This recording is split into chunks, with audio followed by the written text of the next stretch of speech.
Well, I'm joined today by an incredible marketing leader at Litmus, Jason Dent. And what I love about Jason's background is that he started off on the sales side, but his expertise is driving demand gen for amazing companies such as Aperio, Campaign Monitor, and Zendesk. So I'm excited to have this conversation today. Jason, thanks for joining. Absolutely excited to be here. Well, let's jump right into it. So you heard Craig talk about how AI is disrupting the traditional marketing funnel. Tell me a little bit about your perspective on the promise of Piper, the AI SDR, and the new the AI marketing funnel. Yeah, absolutely. I would agree that the traditional marketing funnel is not efficient. There are a lot of processes that limit you: working hours, SDR bandwidth, the MQL handoff process. Sometimes you're dealing with inexperienced SDRs who need ramp up time. And SDRs in general have a lot on their plate, right? Any demand gen person has experienced, you have to send several MQLs over to SDRs with just a portion of those that convert over to a discovery call or pipeline, right? So we play this conversion game, and the SDRs are basically sifting through a lot of leads and MQLs just to find the cream of the crop. So that's an inefficient process in general. And this also means that SDRs aren't always available, right? So sometimes your leads will sit there, even hot inbound leads. And when you add all that up, that's a considerable portion of pipeline that you might be leaving on the table, right? And so it begs the question, how much more pipeline could you be generating or could we be generating if we always had a fully ramped SDR that could work those inbound leads instantaneously? So the promise of AI and Piper is super exciting because she can convert those inbound leads around the clock, and there's no leaky bucket per se. So you're not limited by geo or bandwidth or headcount costs. So it really gives us a truly scalable option for pipeline generation. And the other thing that I think might be overlooked is it really helps weed out the tire kickers, right? Which is kind of the hidden cost of bad MQLs that get sent to SDRs. You hear different numbers thrown out there, but essentially only 5% of your TAM is in market in a buying cycle at any given moment, right? So 95% of your prospects are in this engagement research phase, and they just are looking for solutions that might solve problems that they have down the road. And I think the benefit of Piper that we didn't fully realize initially is they can work the full funnel. They don't need they can work these leads that are in research phase and not waste valuable time with an SDR who's not really incentivized to engage prospects that are in that stage and aren't ready to buy. And so not only are we seeing improvement in our bottom of the funnel metrics and things like meetings and opportunities and pipeline, but we're seeing cost savings in the time and efficiency of our human SDR. So it's a double benefit. That's awesome. I mean, so you've been on your AI journey to Qualified now, and we love working with you and your team. And you just recently hired Piper, but you personified her to match the Litmus brand, which you're calling Litmus. Like, how did you land on that persona? Yeah, it's a great question.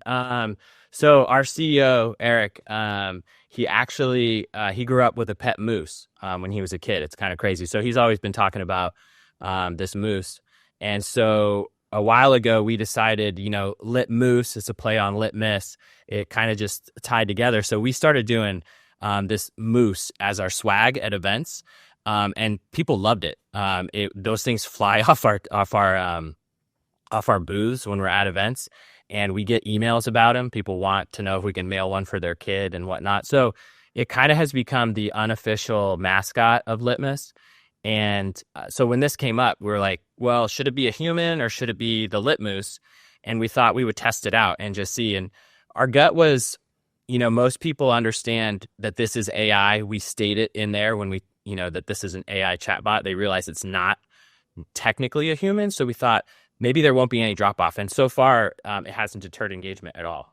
People like talking to the Litmus. So I love it. I mean, the moose is on the loose. I mean, and I love it when our customers really personify and really give a brand and to Piper, and so they can make it their own. So now you've been living with Litmus for about 40 days now. Why did you hire Litmus onto your team, and what's your strategy for your AI SDR?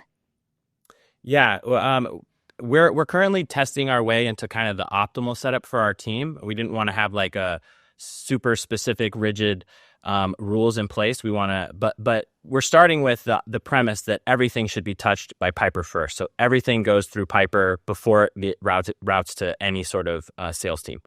And we're doing this because we think that the more that Piper can be both the gatekeeper and the collector of qualification data, the better our experience and our conversion rates will be across the board. So we're going that route, but also Piper, because it's AI based, it has access to our entire website, our entire help site. So in essence, they're the most trained up person, quote unquote, Yeah. to answer any question via chat, right?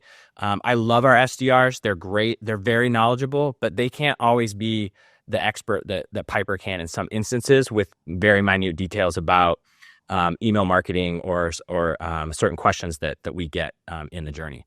And so, as I mentioned, with 95% of our prospects being in this research and education stage of their buying journey, Piper has been amazing at providing all the information that's needed at these various stages. So even if someone's not actively buying, we're still moving them down that path, and being able to share the value of our solutions and talk about pricing and answer high level questions without having to waste the time of an SDR who really just wants to create opportunities, right? They don't necessarily want to have those high level conversations if they don't have to. So she can get those leads educated, warmed up, qualified them, and then when they're actively in a buying cycle, can create those quality meetings and pipeline for our sales team. And so that's the strategy that we're taking right now.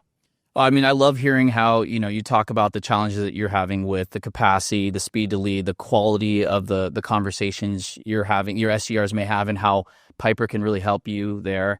But just tell us a little bit about your results that you're seeing with Piper now. Yeah, honestly, it's been great. I haven't onboarded a solution that's provided this immediate impact in a long time. So it's been 40 days since our go live, and in that time we've booked 44 meetings for the sales team, and so far 13 of those have converted into opportunities for Incredible. over 220K in pipeline, right? So it's been really good just out the gate. And to put that into perspective, that's we've nearly doubled our monthly booked meetings from our previous solution, and we've more than doubled our piped opportunities coming out of that. And so that's led to about a 65% increase in our monthly pipeline. But I expect that to go up too as more of these meetings actually take place that have been booked. And so I think that'll catch up and be in line with what we're seeing across the board. We knew we would get this improvement at the conversion stage. But like I said, what we didn't necessarily go into the buying process when we were looking at qualified thinking about was how great Piper would be at engaging the people who are just kind of looking for information. We actually see prospects come to our site and use Piper almost like a search engine, and they'll just type in the keywords of what they're looking for, the question that they have, because they know that that'll help them pull up a help article or the right page on our site to get the information that they're looking for. So it's providing value to our prospects by surfacing the right content all the time and highlighting the different use cases of our solution to create deals in the future. And so it's been a huge success so far. I love that because we call that aha moments, and that's a lot. I love when our customers have aha moments, and when I talk to our customers, they love that Piper is really a natural language interface for every website out there, and finding that information right at their fingertips so that they can either prospect themselves faster and get what they need as opposed to like just getting right to the answer right away. So that's awesome. So today we just announced Piper 2025 with big email capabilities. What's your reaction? It's amazing. Piper's only getting more capable and smarter. And I think what I'm excited about is how we can further scale the experience that Piper can provide to our prospects in this buyer's journey. Being a email marketing solution at Litmus, we're really big on personalization. And so I'm excited to think about how we can further personalize this journey for prospects using Piper. One of the things we plan on doing in our rollout is really customizing these journeys based off of Salesforce segments and the data that we have to provide more relevant, personalized experiences to, like strategic named accounts or certain verticals, things like that. And so I'm excited to be able to do that. And then, also the being able to have this be kind of a way for us to manage our data hygiene on things that we're taking in across all these different channels to normalize our first party data that we're collecting from prospects is really exciting too. Yeah, data hygiene is extremely important. So a big start today is Piper working both the website and now the inbox. What's your take on that? I think that's huge because, not everyone buys in the same way. Not everyone wants to engage with a chatbot or fill out a form on a site. Some people want to have conversations. Some people want to do their own research. Some people want to, exchange emails and kind of have it that way. And so I think being able to have Piper work